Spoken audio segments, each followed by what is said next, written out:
I was scrolling because I just wasn't catching myself, and I was scrolling and scrolling, and I realized I was like, "Oh, I'm feeling a little icky. I don't feel very good." Again, I'm thankful that I've done so much work that I was able to catch it. I closed the app. Notice how both of these end with me closing the apps and going to do something else. It's almost like that's a huge part of it.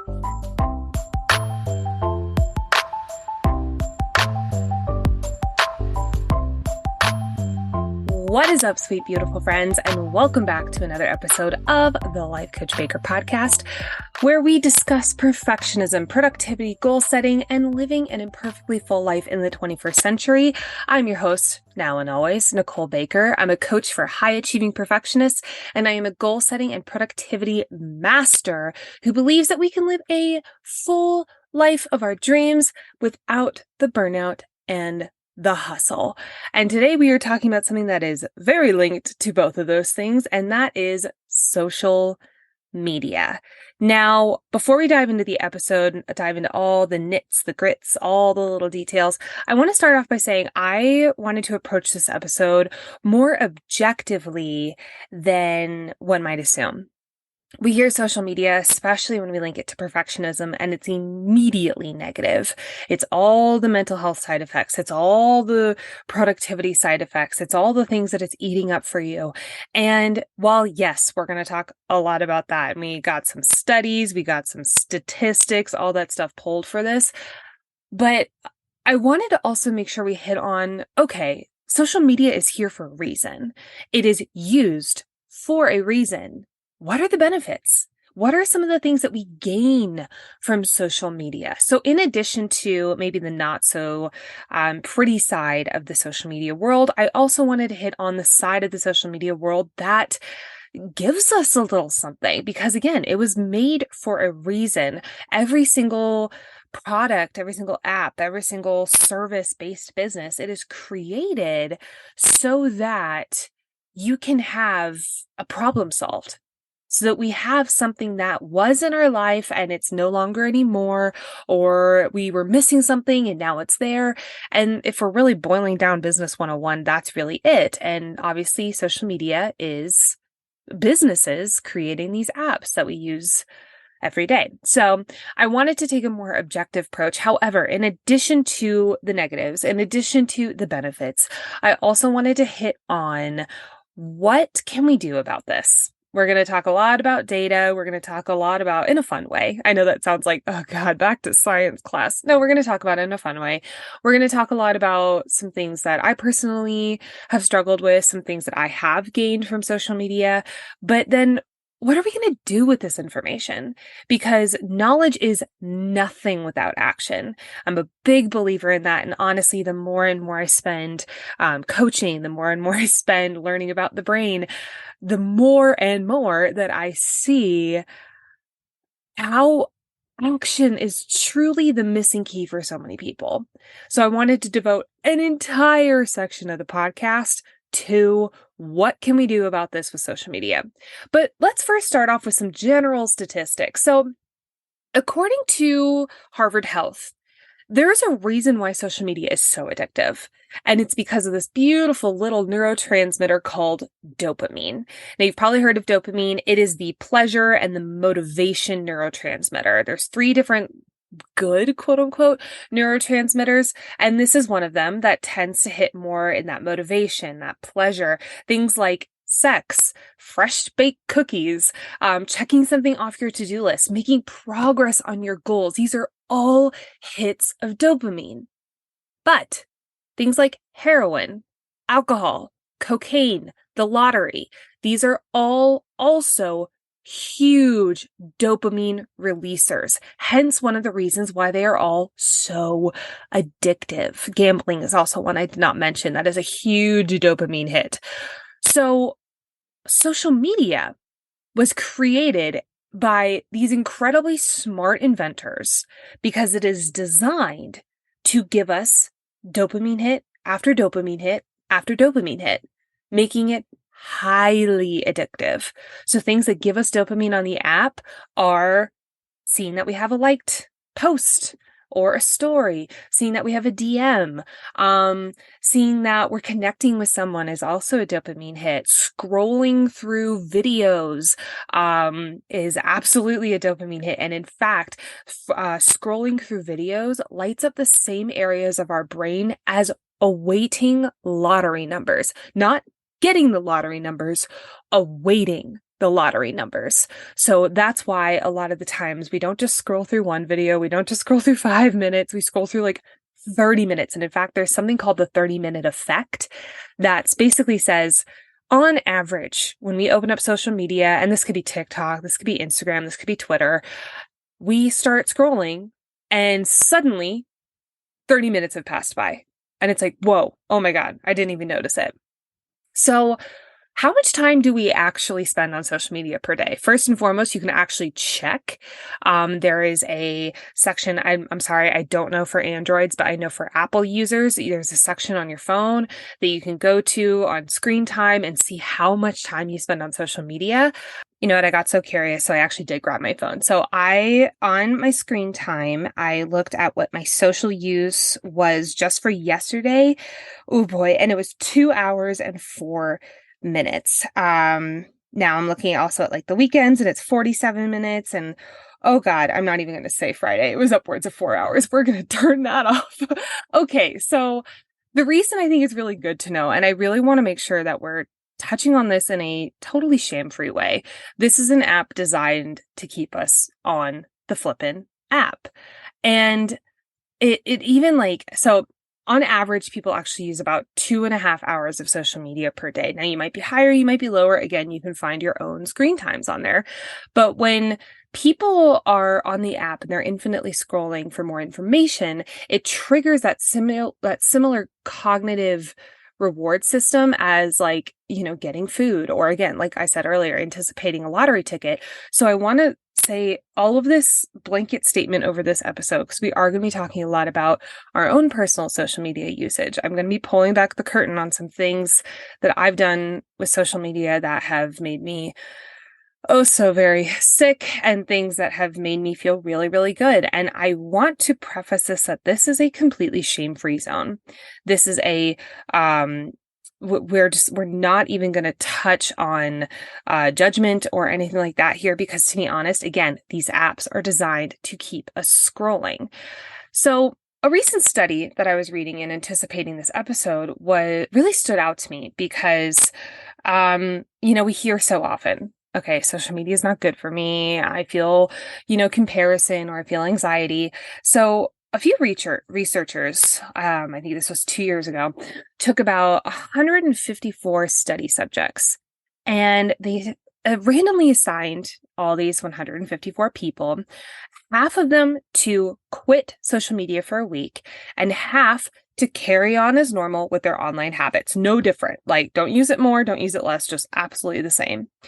And at the end of the week, the researchers were flabbergasted because there was such a major difference.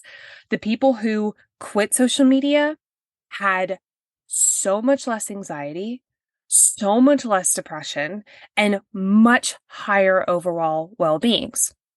Now, on the flip side, the people who continued on as normal, again, not using it more, not using it less, continued on as normal, showed higher measures of anxiety, depression, and they had a less overall well-being. And this also, I should preface, this group was done with a variety of ages and genders and social economic backgrounds. So that control group just basically went out the window. It did not matter. I should also say most of the scientists after this completely deleted their social media accounts, which I found a little funny. So let's start off really going into the downsides of social media. And I'm going to start with the most common one that I hear as a coach and the most common one I experience as a user. And it's no shock for perfectionists that the number one is comparison.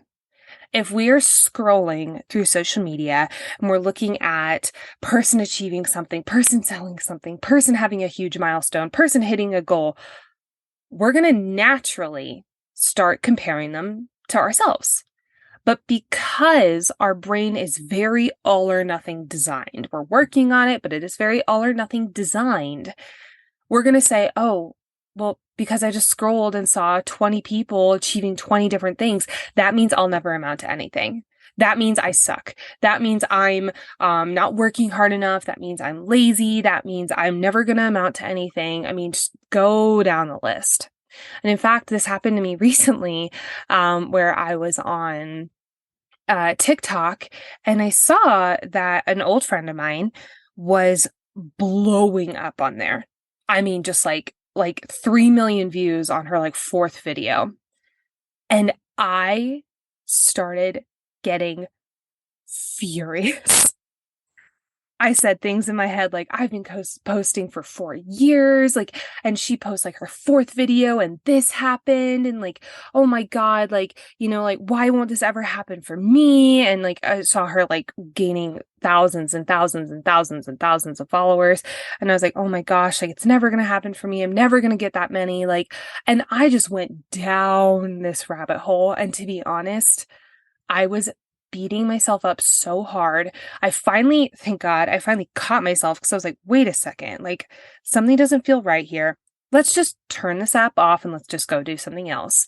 Now, 3 years ago, Nicole could not have done that. I have done a lot of mental training to get to that point. So I turned it off. I went and did something else. And then I was able to come back later and I was like, wait a second. This person shared a video of a really cool project, that even I was like, I want to follow this. I'm interested in this. So I actually became one of her thousands and thousands and thousands of followers. But I was like, you know what? Like, this is her just sharing her experience that only she can share. Only she can. It's a very unique story. And why would I compare myself to her? We're on very different missions. And just because she had this happen, why does that mean it will never happen for me? That doesn't mean anything. There is infinite amount of views, of followers, of whatever on this platform. It's not fixed. It's not because they have 10,000, you can't have 10,000, but yet our mind thinks like that. Another example recently was last night I was scrolling because I just wasn't catching myself, and I was scrolling, and I realized I was like, oh, I'm feeling a little icky. I don't feel very good. Again, I'm thankful that I've done so much work that I was able to catch it. I closed the app. Notice how both of these end with me closing the apps and going to do something else. It's almost like that's a huge part of it. So I closed the app and I actually ended up going over to my email just because something in my gut was like, hey, like, you should probably check this. And I had an email written from someone who did the New Year bundle. And it was one of the best emails I've ever received as a coach. It is the reason why I do what I do. It was someone telling me what a big impact it made, how excited they are, what they're taking action on, what they've already achieved in just 2 weeks that they never thought was possible. And they rounded it out with like, I cannot thank you enough for all the things that you've done for me. And that's just with this $23 thing. And I just sat there and cried, if I'm being honest. And it wasn't tears of sadness. It was tears of just complete joy. And I'm not going to lie, a little bit of you idiot, like, because in a fun way, not in a bad way. Because I realized I was down on myself. I was angry at myself. I was saying all these horrible, horrible things to me because I wasn't getting those flashy in your face numbers on social media last night. And by the way, I was scrolling through people who were getting those flashy things on social media, and there my brain said, because they have it, you can't have it. And I ended up reading something that made none of that matter. None of it. Because that is why I do what I do. And so I actually have a folder in my email and in my photos of screenshots or emails that people have sent me that are just like, life-changing. I don't know how else to say it. It's just, it is, again, the reason why I do what I do. And, again, I've been doing this for 4 years. They build up over 4 years, and I'm so thankful. And because of that example last night, I kind of made a promise to myself. I was like, okay, you know, as much as I want to say, I will never doom scroll again, I also know brains don't work like that. And I'm going to work on lessening it as much as possible. But I also want to have something to replace it with. And we'll talk this a little bit more later. But having that folder to just like, okay, if I'm feeling bad, if I'm feeling like I'm comparing myself to other people, let's just immediately get off and go do something else. So comparison, if we're looking at the major downsides of social media, comparison is the number one. Now, it's not just comparison. This leads to anxiety, low self-esteem, depression, and a whole slew of other just really tough and difficult and horrible things. And especially for perfectionists who live in that all or nothing, who feel like they have to be at a certain standard. And if they're not there, then they suck. They're not enough, who are always looking for the next goal, who are always trying to get the next hit, the next hit, the next hit. If you're scrolling through social media, there is an infinite amount of things that you compare yourself to.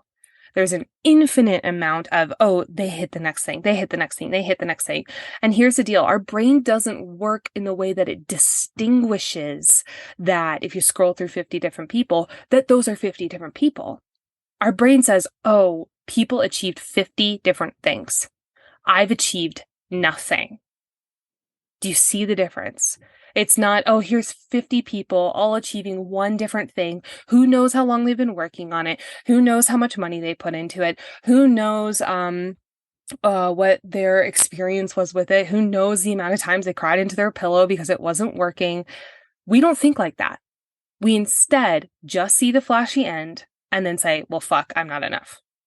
So that is the number one biggest thing. And especially as a coach, the one thing I hear almost every single coaching practice, whether it's a discovery call, whether it's a group call, whether it's a one-on-one call, if we're talking about social media and it's a hard conversation around social media, it is always rooted in comparison every time. So that is not something to take lightly. Number two on the downsides of social media is the productivity element of it and it being a massive time suck. I just shared my numbers with you from yesterday were 2 hours. And I think that was the day that I was spending a lot of time creating on social media. But I'm going to be real. I scrolled a little because I'm a human. But on average, if we're opening up our phone, our brain will naturally, by habit, go straight to the app of our choosing, which normally is a social media app, whether that's TikTok, Twitter, or Instagram, whatever, Facebook. We will naturally just go there by habit. Even if we went on our phone to check our text messages, the weather, like I have opened up the phone so many times to check the weather. And then I'm like, wait, why am I on Instagram? Like so many times. So the time suck element costs us not only hours because we're scrolling, but because a lot of us have notifications turned on. And I will tell you, turning off notifications from social media was one of the smartest things I've ever done. And I've done it I think I actually had it in place when I first started my business. I'm so glad I had it like that. So having the notifications on, if you're in flow, if you're writing something, if you're working on a project and then you see a social media ding, again, that drop of dopamine happens and we are immediately reaching for our phone, which then cuts us off from flow state, which then cuts us off from being able to flow words out of us, to be able to stay in that state where everything feels really easy and fun. And it's like, again, flowing out of you. So I've shared this on the podcast many a time, but if you have not read Limitless by Jim Quick and you're interested in the brain and productivity, oh my God, go listen to it, go read it, whatever you want to do. It is phenomenal. But one of the things that Jim Quick talks about is how if we get a notification, if we're in flow state, we get a notification, we have something come across our email from our computer, a calendar notification, I mean, whatever it is. It takes us on average 23 minutes and 43 seconds to get back into flow state. Now, that sounds all well and good. 23 minutes, 43 seconds. Oh, okay, I'll just wait. No, we don't do that. We don't wait. We don't have the patience for that in the 21st century, as much as that irks me. But instead, oh God, I'm not really feeling motivated anymore. I'll just scroll through social media. I mean, we don't really say that. We just immediately reach for our phone because it's habit. It is one of the biggest time sucks in our business, in our creativeness, in our relationships. I mean, I've had many conversations with people who are like, oh my gosh, like I feel like I don't really like know my partner, or I feel like I don't really like feel connected with them anymore. And I was like, okay, tell me about like a normal night for you guys. And they're like, well, we're both on our phones, we're watching a thing, but we're both on our phones scrolling through social media. And I'm like, okay, there's no way that this is a coincidence that these two things are not connected. And I did a little research. Turns out they absolutely are connected. Because you are in the same room as someone does not mean you're connecting with them, especially if you're both on your phone. So Brett and I actually, quite a while ago, we made a unwritten rule. It's really, I don't know if we actually ever really talked about it, but it's, if we're hanging out, we are not on our phones. If we need to check something, we'll be like, hey, give me just 1 second. I need to check something real quick. But it is never like we're in a conversation and I just grab my phone, or we're never watching, we're not watching a Formula One race right now. We're watching all of the Formula One races from last year because we got hooked on Drive to Survive. If you haven't watched it, it's phenomenal. It's on Netflix. Just it's cars go vroom, and a lot of like almost reality, but sports reality. I'm not a sports person and I love it. It's very, very good. But we have this unwritten rule that if we're, hanging out together, if we're watching TV together, if we're connecting together, if we're on a date together, we are not on our phone unless we need to check something, and then we let each other know. And that is, I think, one of the main reasons why we do feel very connected together. We don't really have our phones in between us, and I really appreciate that. Changes, number 3, the downsides of social media. It changes our brain and how we view timelines. Now, I kind of hit on this in the comparison section, but let's just expand on this for a second. If I am seeing someone achieving a goal, or even like, here's an example I heard not too long ago. Someone was on social media and they saw a travel blogger, and they immediately were like, oh my God, ugh, I'll never have what they have. I'll never be able to travel. I'll never move. I'll never do da-da-da. And I asked them, like, why? Like, why not? And they're like, because I'm not there already. And I'm like, do you think that they just plopped down in the middle of this travel experience? Do you think that they didn't work hard for this, or, save up money or do a lot of research and then finally take the plunge? And then they were freaking out. Oh my God, I'm traveling alone. What the hell am I going to do? Oh my God, what if? Oh my God. But they got out of their comfort zone and they did it anyway. And then after a lot of research and a lot of work, they ended up here. They were like, oh, yeah, I guess. I guess that is true. We have something called I want it now syndrome. And a lot of this is because things like Google, we get infinite amount of search results in like 0.25 milliseconds. We're able to answer any question at the drop of a hat. And we're also able to scroll through social media and see people at the end of their goals, at the finish line, achieving things or celebrating things, especially being in the coach world. It's so many people sharing their incomes every single month. And, you'll see people saying, I made $59,000 this month. I made $20,000 this month. And you suddenly are like, oh my God, I suck. But here's the deal. We don't know how much money they spent on ads. We don't know how much money they spent on a team. We don't know how long they've been in business. We don't know all the hustle that they've done, if they've done any. We don't know any of that. We just see the end flashy numbers because they're sexy. Of course we do. But then we have this thing in our brain that's like, oh my God, I'll never make it to that because I'm not there now. And it's totally fucking our brain over. We have forgotten how to enjoy the journey. We've forgotten that there's even a fucking journey to begin with. And it's blowing my mind. And I've also totally fallen victim of this thinking. You are allowed to take your time. It does not happen overnight. I love the quote. It takes 10 years to be an overnight success. I'm going to say that again. It takes 10 years to be an overnight success. Allow yourself to remember that this takes time. In a minute, towards the end of this episode, we're going to be talking about what are some things you can remind yourself, almost like a mantra as you're going through social media. That is a really good one. Shit takes time. I don't know the backstory to this. Tell your brain that there's so much more than you are seeing right now online. Last but not least, on the downsides of social media, we're also just hitting the main downsides, by the way. I bet there's a million of them. I bet you personally have some that we're not even talking about on here, but just these are the main ones that I've been hearing in the past 4 years as a coach and the ones that I've been experiencing as a consumer. The last one is disruptive sleep and morning scrolling. The whole blue light thing at night. I'm going to be so straight with you guys. I don't know if that works on me. I don't scroll on my phone at night. I have a very specific nightly routine where after I'm done washing my face, brushing my teeth, flossing, all that good stuff, I get in bed and I open up an app that Brett and I both have together. It's an app that asks us a question every single day and we get to answer it. And then we get to see each other's answers, and it's always about the relationship. It's really great. I love it. It's called Paired, Paired, by the way, and it's free. I enjoy it. But then after Paired, I go into my fish game and I play little games with fish until I'm like, okay, I'm sleepy. Like, I'm going to go to bed. It's called Fishdom, by the way. It's dumb and fun, and I love it. But the reason I had to put these in place is because I was scrolling.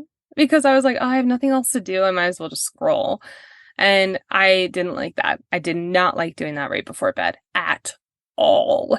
So I play my little fish game, and then once we're at a point where we go to bed, Brett and I have a series of YouTube videos or YouTube channels that we like to watch videos from, and then eventually we fall asleep. I'm normally out within the first 15 seconds of the first video because I have a magical ability to fall asleep, and I don't say that like, look at me. I said that like it's just always been a part of me. Who knows? My mom was telling me, she's like, I was like that until I had kids, so enjoy it while it lasts. And I'm like, thanks, that sounds great. But the blue light from the computer just has never really bugged me. So, but I know that there's a lot of research. I'm not going to go into it because we probably all heard it. You shouldn't do blue light 2 hours before bed, yada, yada, yada. Now, however, if you are awake in the middle of the night and you reach for your phone and you start scrolling, you're going to get those dopamine hits. Guess what's not a sleep hit? It's dopamine. Dopamine is very much the opposite of a sleep hit.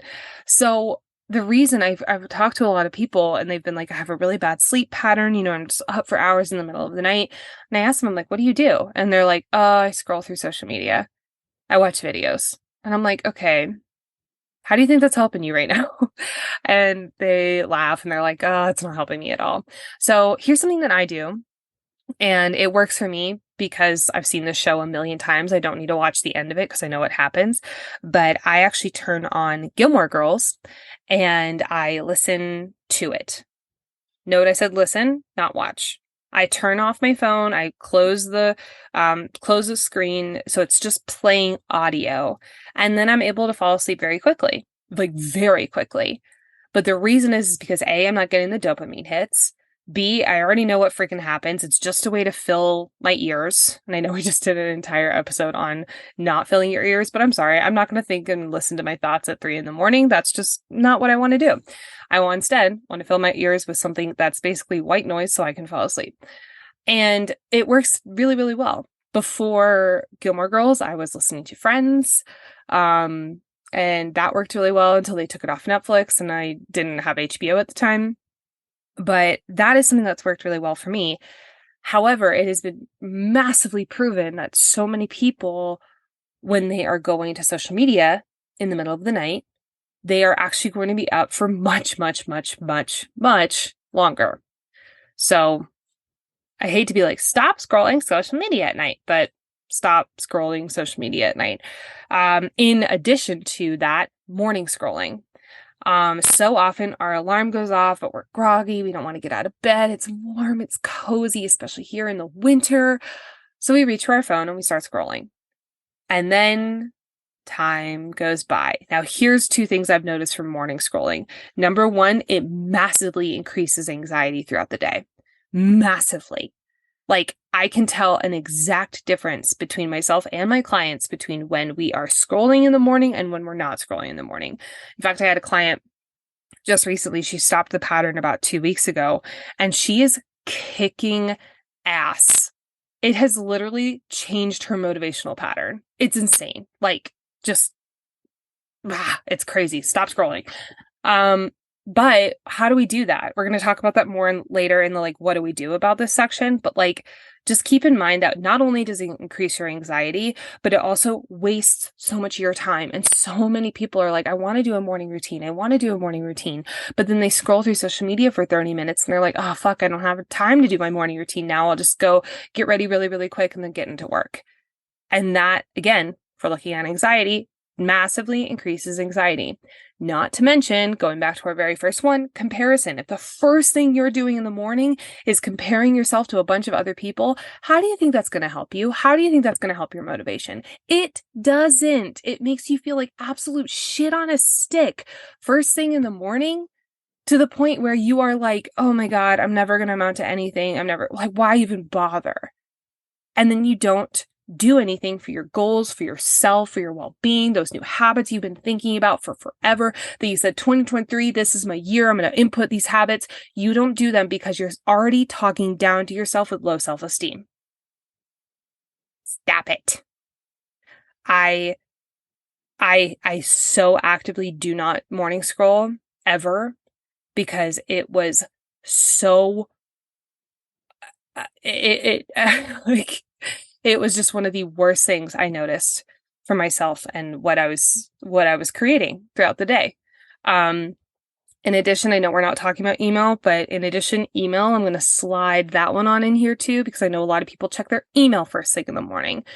No, no, because then you are checking your email. And if you see an urgent message from someone that's actually not urgent, you're just making it urgent in your head, then you're going to be like, oh my God, I need to get up. I need to, email this person back. And then suddenly your morning's not yours anymore. It's suddenly urgent. Everything is urgent. And then that stays with you throughout the day.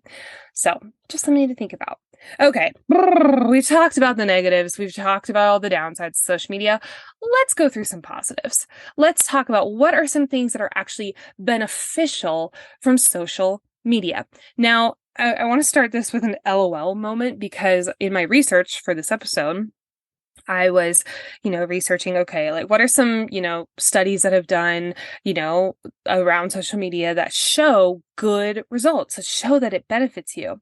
And I saw this one from Harvard, and I was like, yes, Harvard's a very trusted news source. I'm excited about this.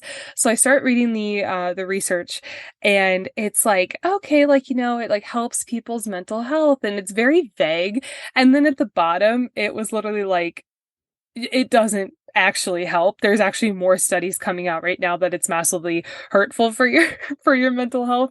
And I literally just started laughing, because I was like, okay, Harvard, I hear you. It just made me laugh. Now, here's the deal. There are benefits to social media. We wouldn't be using it if there were not benefits to social media. Let's talk about some that Harvard did not help me with. I came up with these separate. But these are some that I've seen people get massive benefits out of. Number one, especially if you are a business owner or creative, or even if, if you're just a normal average person in the 21st century, you can receive messages from people that maybe you posted something and they're like, oh my God, I really needed to hear this today. Thank you. Those messages are just like, oh God, thank you. Like, that makes me feel so good. You're able to receive messages from people saying kind things, thanking you for things. And by the way, you're also able to send those messages. Excuse me. And actually, research is showing more and more recently that true happiness comes from not only self-acceptance, not only self-love, but also giving love to others, thanking others, wishing others well. There's a great exercise that takes 5 seconds a day, and it's visualizing someone. It's someone you know, it can be someone you don't know, someone you admire, someone you just know through social media, and just like visualizing them and saying, I wish you well. I wish you happiness. I wish you love and joy. That's it. And it has massively increased people's happiness. It's crazy. So you're able to not only give, but you're also able to receive those types of messages that are showing huge research for happiness and joy throughout your day. Woohoo! You're also able to connect with people. No shit, Sherlock, Nicole. Of course we're able to connect with people. It's called social media. Did you know that in the last year, the word manifesting was searched on Google more than 700% than any other year? 700%. In fact, research is now showing that in order to master sustainable, healthy goal setting, visualization and manifestation are a must-know skill. So if you are one of these searchers, or if you've just been curious about getting into a manifesting practice, but it feels intimidating. I mean, who the heck even has time for that? Or you just don't really understand the woo-woo behind it and you just can't really get into it. Or you are only finding generic manifestations that just don't do diddly squat for you. If you have been wanting to start a manifestation practice and you just don't know where to begin, then I have something just for you. Introducing the Visualization Vault. 7 visualizations to manifest your dreams and change your brain. The Visualization Vault is packed with 7 different visualizations, all in each main category of our lives. Want to manifest more money? Yep, there's a visualization just for that. What about manifest the partner of your dreams? Absolutely, there is one on that too. What about health, energy, career, confidence, self-love? Yes, there is a visualization for each one of those categories. Now, odds are if you're new to visualization, or if you've really struggled to get into it in the past, this might sound intimidating, but don't worry, I got you. I created a specific visualization that is just for you and made specifically for the beginner visualizer in mind. This is unlike any other visualization practice you've done because it uses techniques from new neuroscience research that activates the manifesting part of your brain instantly, whether you're a noob or a total expert. But that's not all. In the Visualization Vault, I also have an audio training that teaches you the science behind visualization, why your brain actually changes from using visualization, and exactly how it helps you go after your goals. Now you might be asking, Nicole, 7 visualizations, aren't these all going to be the same type of visualization and you just plug in the different word for each category? And the answer is no. Each one of these visualizations uses a different visualization technique to activate the part of your brain that the category lives in. It is so freaking cool, and I cannot wait for you to get your hands on it. You can get the Visualization Vault and have instant downloadable access to all 7 visualizations. Yes, you can download them straight to your phone. No need to log into an app or anything. You can just have them right there, and you get instant access to the scientific breakdown, all by clicking the link in the show notes. Again, instant access to everything in the Visualization Vault, all by clicking the link in the show notes. I cannot wait for you to change your brain with me. I cannot wait for you to manifest your dreams with me. All of it is in the link in the show notes. Now, back to the episode.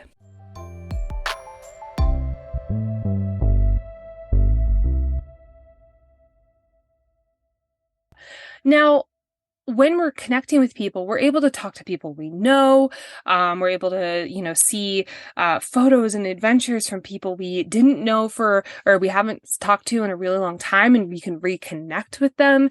There's so many you can connect with more people. If you're a business owner, if you're someone in my position where I'm trying to make this huge impact of how do we, get rid of perfectionism in our lives? How do we increase our productivity in the most healthy way? How do we learn how to rest? How do we learn how to, enjoy our goals as a process rather than a huge burst of burnout? And I'm able to connect with new people that I wouldn't have been able to without social media. In fact, one of my best friends in Denver, Amber, I met through social media.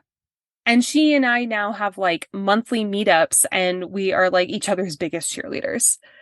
And without social media, I would not have met her. In fact, I have a friend coming into town. Brittany, shouts to you if you're listening. I'm so excited to see you. Friend coming into town, Brittany, and she's coming into town later this month. I met her through social media. I met her through a masterclass that we did that connected everyone through social media. And I'm so excited to see her. I'm so excited. So it gives you the opportunity to connect with people. However, I think a lot of us has lost oh, that's right, I'm supposed to be connecting with people on here. It's more, ooh, let me show how good I am. Let me show how many views I can get. Let me show how many likes I can get. Let me show my amazing life through stories. Instead, this app was made to connect with people. And I think if we get back to that root, and I need to remind myself of this, I'm so raising my hand here, but bringing back to that, it really, it's huge for our, one of our number one human needs, which is connecting. So cool stuff. Creativity. Number 3, we are able to be so flipping creative. It is a huge creative outlet especially I'm going to do short form video content, because with TikTok and Instagram Reels, like that has changed the game. I know that Vine used to be a thing, but now it's a lot easier for people to edit and make these videos in the apps. And it's huge creative outlet for so many people. In fact, so many people are able to build businesses just by being their creative selves and being weird and being fun and having this joy. I mean, one of the people I enjoy so much following is Elise Myers. She is hilarious. I really enjoy her. And she was able to build this huge career just on being creative. And I'm also very vulnerable as well. She's very, very vulnerable and extremely talented, I should say. Her music is amazing. But we're able to now show that, especially going to musicians now. You're able to spread your music so much easier. I have a friend who I did voice with for so long who just blew up on TikTok because she started creating and showing her music on there. And it's very, very good. So, it's such a huge creative outlet for people who maybe would have been creatively frustrated without it. In addition to that, kind of like a sub point of that, it is a awesome ability for us to find our own voice. Now, this is a certain group of people, and I think that they need to have a certain mindset when they're going into social media. But when you are going into it with, let me just try shit out, let me, be me, let me just be authentic and find my voice. And, I learned how to speak. I'm now like a professional speaker. I learned how to speak by talking into a phone, by talking into this microphone, by talking and doing stories on social media. I learned how to develop the skill through that. Without it, it would have been a very different experience. I know a lot of you would not be listening to this podcast. We would not be a top 15% podcast on Spotify without social media, because that was one of the ways we got the word out about the show. But it also is a great ability for you to get out of your comfort zone. It's an awesome practice for you to get out of your comfort zone and show more of you, get weird, get silly, be more authentic, which is a very scary thing, but I'm so excited. It's becoming more and more, I don't want to say popular, because I feel like that's almost the antithesis of authenticity, but it's becoming more and more common on social media in 2023. A few more rapid fire ones. Building a business obviously is a huge thing for social media. And also with that, learning and education, being able to share, new studies on neuroscience or new things that you can use for perfectionism to rewrite your brain and feel really good and confident in your day to day. I'm going to put an asterisk here, a major asterisk here, from trusted news sources. Please, please always trusted news sources. So But a lot of people are building businesses, not just social media influencer businesses. I'm talking like, I built a lot of my coaching business through social media. A lot of people have found me because of social media. A lot of people are building podcasts. They're building products, because they're able to make reels about their earrings that they're selling. Like, there's so much good, and people have these side hustles, these passion projects. They're able to make full-time businesses because of using social media. So there's a lot of positives to it. And I'm actually feeling a little high on social media right now. Good job, guys. So let's move to number 3 of this, part 3 of this episode, which is, okay, we know the negatives. There's a lot. We know the positives. There's a lot more than I thought there would be. Now, how do we use this information to develop a healthy relationship with social media? What do we do with this now? And my overall conclusion is social media is awesome. If, asterisk again, if you are using social media, it is a tool for you rather than letting social media use you. Social media is wonderful if you are in control. And I'm not talking about control, the perfectionist control where we're constantly like gripping and bracing and constantly like in a state of stress of control. I'm not talking about that. I'm talking about like, I know I'm in the driver's seat of social media. So one of the things I would start asking yourself is, and I'd ask yourself right now as you're listening to this episode, how much time do you actually want to spend on social media? And don't just say, I don't know, like an hour a day. Get exact. Is it an hour? Is it 45 minutes? Is it 30 minutes? I have a limit on my phone for 30 minutes. Clearly, it's not working. After this, I'm actually putting in a new app that completely shuts off your apps that you put limits around. So there's a few, let me pull them up real quick. Please note that I am in preliminary research with all of these. I have not used any of these, but these are just some that came up through my research. Freedom, which is block distractions, off screen.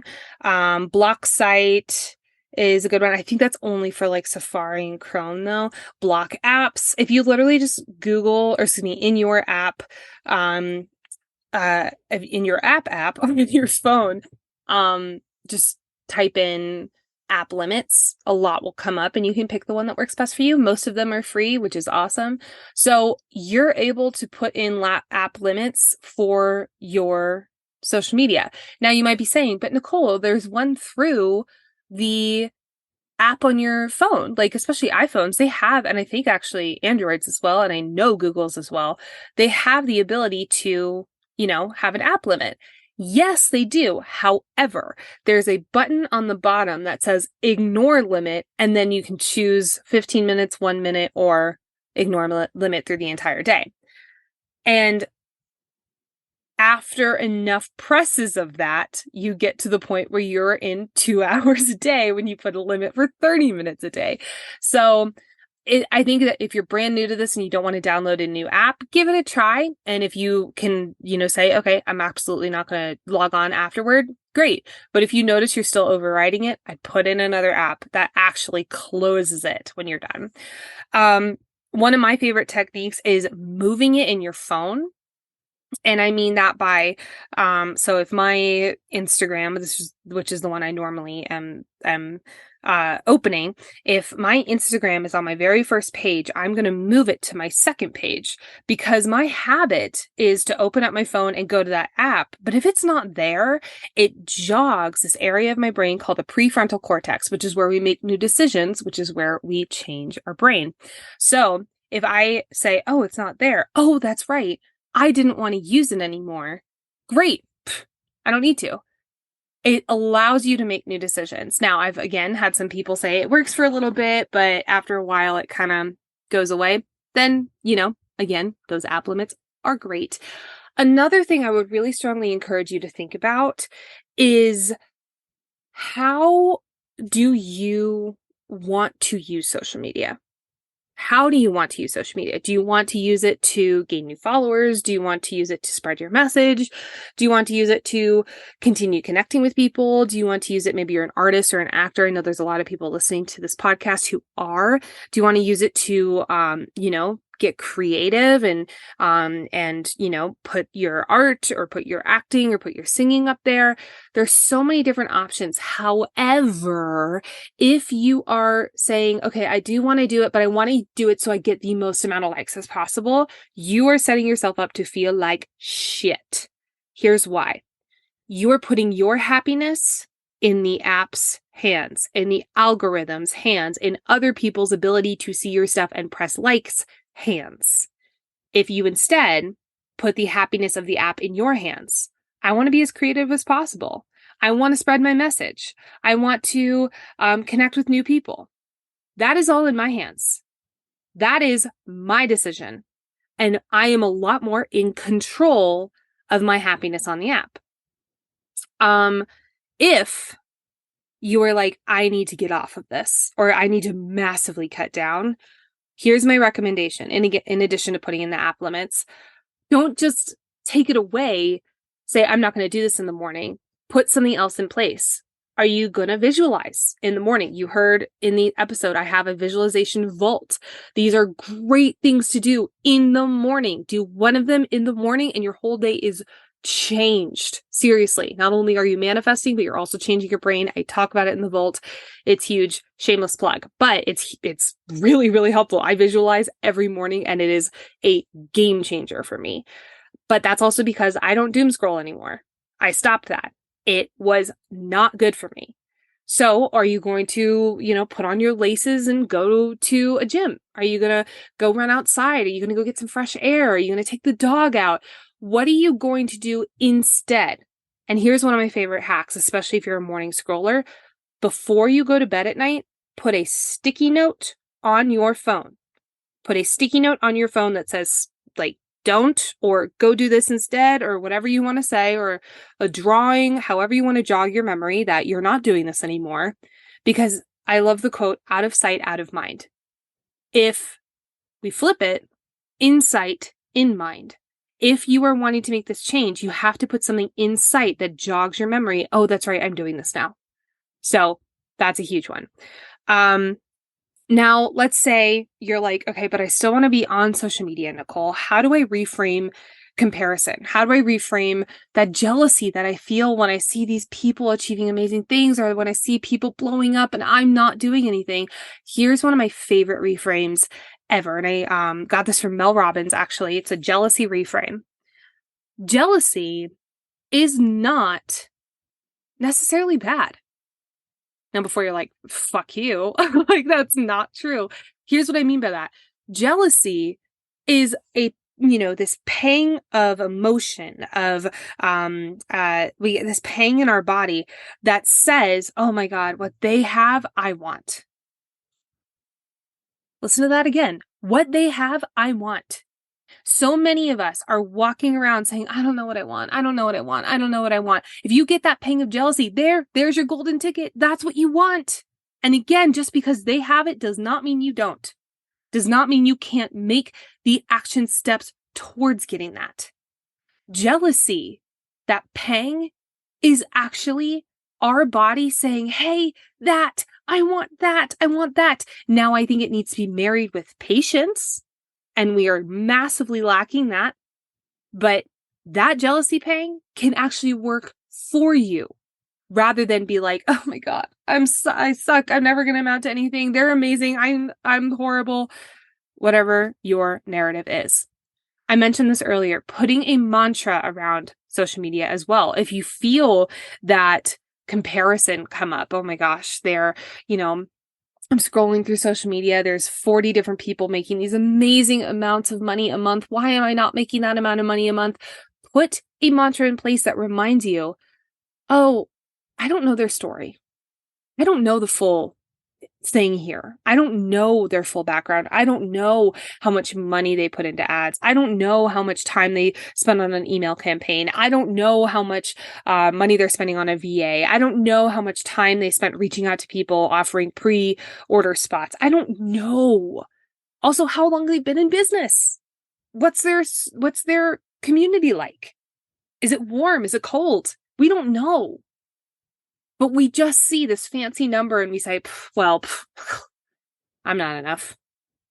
So put a mantra in place, put a reminder, a word, a phrase in place that says, hey, you don't know the whole story. You don't know that there's more to the story here. And here's my favorite, one of my favorite things. And we kind of talked about this earlier. If you are noticing that you're in comparison, or if you're just on social media and you're like, oh my God, I feel like shit, turn it off and go do something else. Do not keep scrolling. You are massively hurting yourself if you continue scrolling.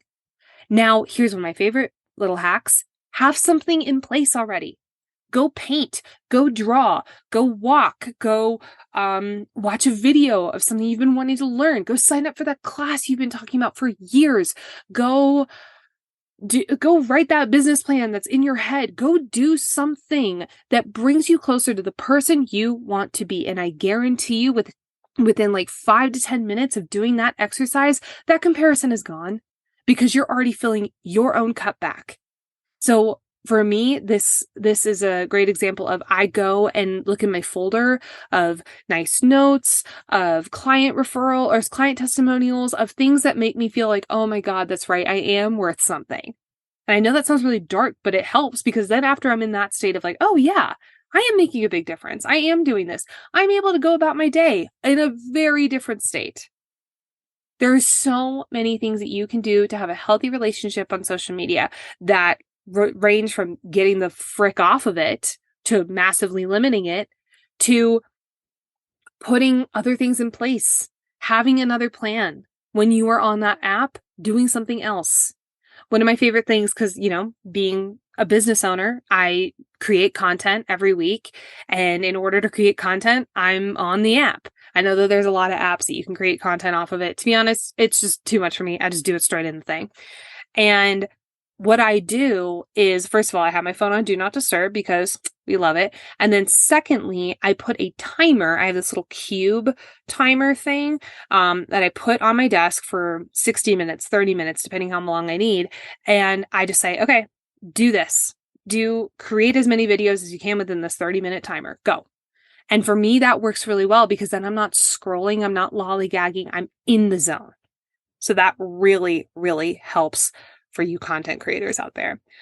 Okay. That was a lot on social media. I would love to hear from you guys with this episode. I would love to hear from you. Is there something you learned? What is your experience with social media? Is there something you're wanting to put in place? Let me be your accountability buddy here. I would love that. But do something. That is my request. Do something. So if you want to email me, go ahead. hello@lifecoachbaker.com. I'd love to hear from you. If you want to also send me a DM on Instagram, that's totally fine too. I'm at lifecoachbaker on Instagram. I would love to hear from you all on this topic. What are you going to do to help yourself on social media? To make sure that you are, again, in control, in the driver's seat. You are using it, not it using you. Whew. Okay. Let's do some rapid fire segments and then say a sweet, beautiful goodbye for the week. First and foremost, this weekend, or at least this weekend when I'm recording this, so it'll be this past weekend when you're listening to this, was my birthday, and I have no idea what's going to happen. So, but as a result of my birthday, I did decide to create something new. You've been hearing about it. It's the Visualization Vault. I have been requested for this for basically ever since the Black Friday sale of the signature visualization. People loved it so much that they were like, hi, can we get a whole vault of different visualizations?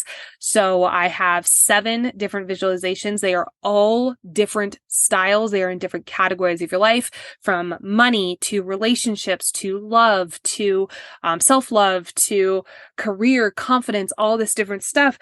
You are literally getting a vault of 7 different styles of visualization. Now, someone asked me, they were like, okay, but Are these just going to be the same, the same pattern? You're just inserting different words. It's going to be like the same style of visualization, but for one, you insert money, one, you insert relationships.